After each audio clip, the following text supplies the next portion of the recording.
بسم اللہ الرحمن الرحیم۔ السلام علیکم عزیز طلباء و طالبات، کیسے ہیں آپ سب؟ امید ہے خیریت سے ہوں گے۔ اللہ تعالیٰ آپ کی حفاظت فرمائے، آمین۔ میں ہوں آپ کی اسلامیات کی ٹیچر۔ میں آج آپ کو اخلاق حسنہ کے بارے میں پڑھاؤں گی۔ تو بچوں، آج کا ہمارا عنوان بھی اخلاق حسنہ ہی ہے۔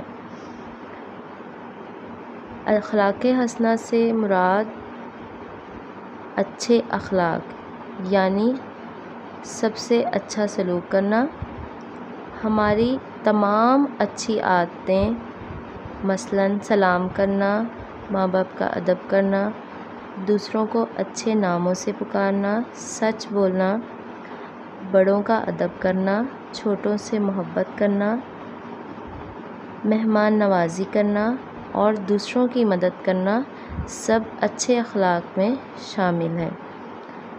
اسی طرح کچھ عادتیں جن سے ہمیں بچنا ہے اور وہ برے اخلاق میں شمار ہوتی ہیں، مثلاً جھوٹ بولنا، ماں باپ کی نافرمانی کرنا،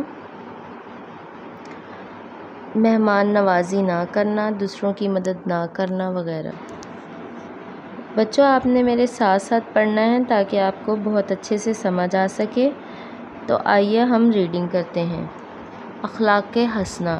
اخلاق حسنہ سے مراد ہے اچھی عادتیں یا اچھے اخلاق۔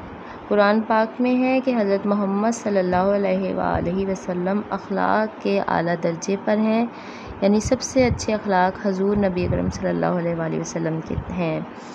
حضرت محمد صلی اللہ علیہ وآلہ وسلم کے اچھے اخلاق سے متاثر ہو کر بہت سے لوگوں نے اسلام قبول کیا۔